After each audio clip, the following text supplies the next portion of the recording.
Thank you for staying with us. It's time for us to continue with our build-up, of course, and continue with our stories on the Olympic Games officially. A few hours to the opening ceremony, but already the games are on. Just to confirm to you once again, South Africa and Brazil are still playing out a goalless draw, and we are already in the second half of that game, close to 57, 58 minutes of football played. And the hosts, Brazil, everybody's favorite to win gold, are still battling it out with the South African side, still goalless as we speak. Of course, Africa's other representative, Algeria, lost 3-2 to Honduras, all right, as you can see right there on your screen. And we have another game in Group B that will be taking place later on, and it's Portugal against Argentina. That's going to be a game to look forward to, all right. Interestingly, both will be without the best footballers in the world, Ronaldo for Portugal, Messi for Argentina. Later on, in a few hours, 2 a.m. Nigerian time, it will be Nigeria against Japan. We talked about it before. The Dream Team have already arrived in Manaus. We hope they are able to get enough rest just in time for the game.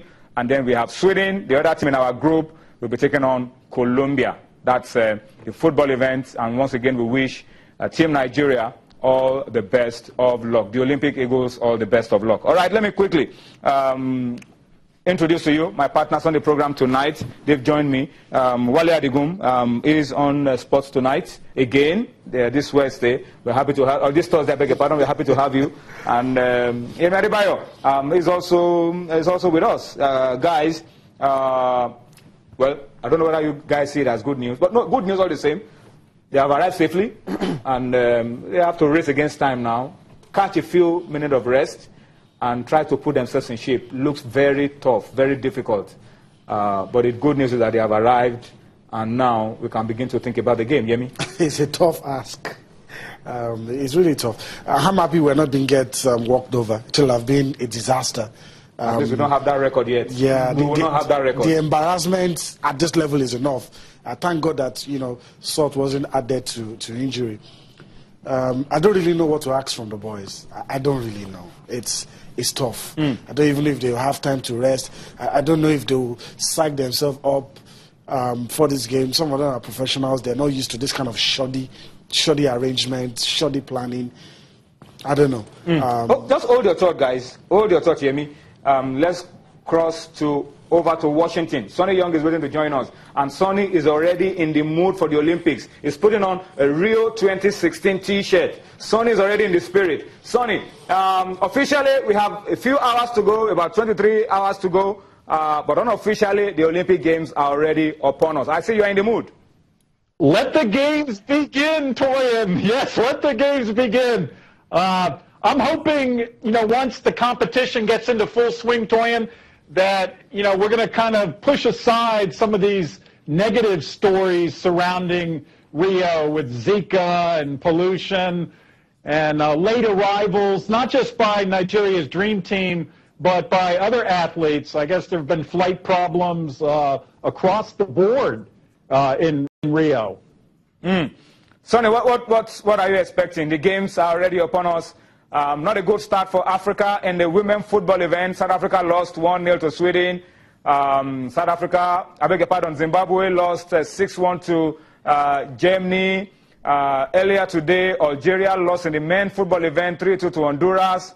Brazil are playing a draw against South Africa. And in a few hours, the almighty Nigeria will be taking on Japan. I'm sure you are expecting a lot of fun, Sonny. Yeah, I agree with what one of your friends just said about tough ask for Nigeria against the Japanese. Asian teams traditionally very fit. They can run for 90 minutes. So Nigeria has their work cut out for them with this quick turnaround in Manaus.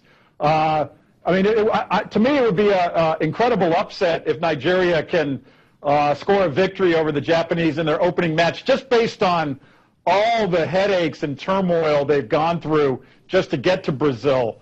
But That said, Nigeria's got a very proud pedigree when it comes to Olympic football. And so I wish the team the best. On the women's side, Toyin, I got to give a shout-out for those USA women going for their 4th consecutive gold medal at the Olympics. They opened up play Wednesday with a 2-0 victory over New Zealand. And I know the Americans, they want gold again, Toyin. They feel like it's their birthright.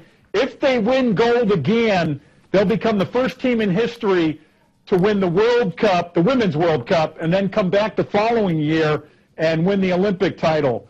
So we'll see how the Americans do down the road. If I can give a few quick shout-outs, Toyin, from some other American Olympic athletes. Michael Phelps, he'll be carrying the USA flag on Friday night in Rio de Janeiro. Most decorated Olympic athlete in history. 22 medals, incredible, 22 medals, 18 gold. And it wouldn't surprise me if he wins maybe a few more in Rio. Michael Phelps, the great swimmer. One other name I want to mention, Toyin, Claressa Shields. She's a female boxer. She fights in the middleweight division.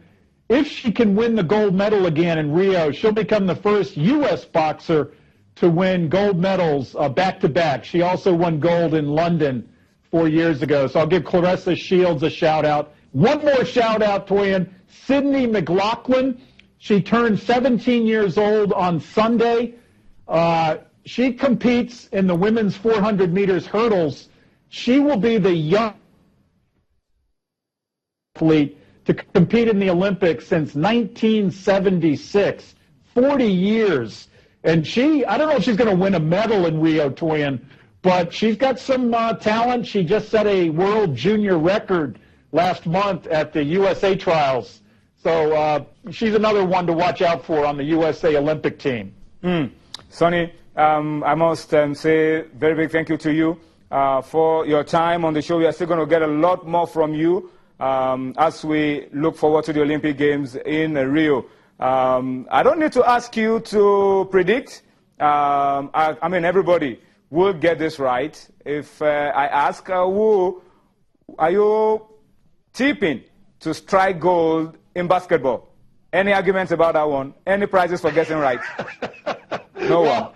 I know the USA played Nigeria in a warm-up match before Rio, Toyin, and I did say they wouldn't beat Nigeria by 83 points. They beat them by 44 points, I think was the final scoreline. I got to go with the USA in men's basketball. I know they're missing LeBron James and Stephen Curry, but they still have 9 NBA All-Stars on that team, and they're going to be a force. Couple other teams to watch for in the men's tournament. Spain, very good team. Australia also has a good team. Argentina. Andrew Bogut. So, yeah, I think it's going to be a great Olympics. Sonny, thank you so much for your time. We look forward to seeing you again. And enjoy the Olympics, Sonny. Enjoy the Olympics. Thank you, Toyin. Let the games begin. That's Sonny Young, our man, already in the mood for the Olympic Games. We are also in the mood for the games, and we can also say, let the games begin, guys. Our boys have already arrived in Manaus, so let the games begin. All right, guys, let's we're talking about, well, by the way, there will be a lot more basketball to talk about because Femi Adefeso is coming in later on the show, and he has a lot for us around the D Tigers, Africa's representatives to the Olympic Games. So we'll still talk a lot of basketball on the show tonight. But guys, we were discussing about the dream team. I haven't gotten your thoughts about the whole thing. What could be going through the minds of Samson Siasia and the boys right now? Is probably how to get their body rested for a few minutes, and then tune them up for the game physically. Their body and their heads. Tune them up physically for the game because it's not going to be easy. Yeah, remember they still have to talk tactics too, and but the most important thing is get rest, probably an hour. But I know that they are professionals, but we are Nigerians. We'll always triumph in the face of adversity. And I think that's what we'll be This kind of today. adversity? Honestly, I'm not expecting anything much because you can't get... Will it be fair for us to expect anything from the game? Honestly, it won't. It won't. But I still feel that we're the better side when it comes to pedigree and whatever. Although pedigree-wise too, in terms of recent form, Japan are better than us. They won bronze. They are Asian champions. London 2012. They are Asian champions. They won bronze in the last Olympics in London. So that means they are not a bad team. They've got Takuma Asano, although I hear that one of their star players is out of this one tomorrow morning. But Tony, what I see here is that probably will give a good first half. But at a point in time in the second half, jet lag and fatigue will show. And we know the Japanese can be very mobile, very fast. There's plenty of endeavor, and that might just be the turning point. But honestly, I think we've got what it takes to take something. And the problem in here is that Japan looks like a realistic chances of winning. Best chance of getting 3 points. Sweden are a very, very good side. They're also European champions, just how we know. Colombia, any South American side we take on always a difficult team anytime, any day. So we need to ensure that if we can get 3 points against Japan, let's ensure we do that in spite of everything that has happened. But honestly, objectively, Tony, we are not favorites. It's, like I said, it's a tough ask. But, because we're Nigerians, we just hope, know. That's all we've got, Putting all of this aside, I would always close my eyes and say Nigeria against Japan will get something. But with all this, you're talking about resting their body. What about their minds? The trauma, the torture. You're going today, you're not going today. All of those things. And, I'm very sure they have friends back home. They're telling, some of the things we're reading in the media. It's some of it very disgusting. And I'm just hoping the boys, he talked about talking tactics. He'll be doing 3 things. Guys, rest, but while you're resting, please listen to me. It's not easy. It's not. I don't know the amount of time it will take them from the airport to get to. Are they going straight to the venue? Immigration, accreditation, checking in. It's a tough one. What keeps me happy is the positive juice flowing around. We saw Samson Siasa talk about the fact that the boys are fired up. That this is the kind of game they want to play. Everybody's lifting them up. Nobody's expecting so much. And it's a game set up for them to go and win and get all of the plaudits that despite getting to Brazil, so there's something to also play for. You can play for plenty of goodwill, because I think everybody will be in awe of a team that arrives in Brazil 6 hours or 5 hours and wins the game. In fact, they might even turn to favorites, because if you land at that point in time and you deliver a good performance, but like I said, the juice flowing from Samson Siasa is positive. He has shown that he wants to go and win this one. Remember also that Samson Siasa, as far as happening, has been a never man at Olympic level. 2008, he got to the finals, couldn't win. This also is enough. He won silver. It's not. He won silver. He won silver. He won something. But at the Olympics, you have a medal to show. Yeah, but he won gold. Even in 2005 with the World Youth World Championship, he also won silver. This is the perfect stage to go all out and win gold. And I also think a lot of people sympathize with this squad. And whatever happens, what they've gone through. Whatever happens, I don't think anybody's going to blame them. But I'm still hoping that we'll do. And life is a pot of beans, because this team was criticized at team selection stage, but right now it's a team that we're having sympathy for. Okay, we'll go on a quick break now, but during the break, we'll be listening to Michael Phelps. You had Sonny talk about Michael Phelps as easily the most decorated Olympian. The number of medals that guy has won, if you put a number of countries together in Olympic history, they even come close. All right, so we pause a little bit, listen to Michael Phelps talk about being chosen as the U.S. flag bearer for the opening ceremony tomorrow, and then we'll come back. There's plenty more for you on Sports Tonight. Join us again. For me to be able to have the opportunity to carry the flag for the United States into opening ceremonies, it's a dream come true. To lead our country into this Olympics is something that I honestly never thought I would have the opportunity to do. And when one of our staff members told me last night that I was selected, I think I had the biggest smile on my face you could possibly find. I was pretty much like a little bit of emotion came over me. I probably shed a little bit of tears, just of joy. Just the honor and the opportunity to do that it's incredible.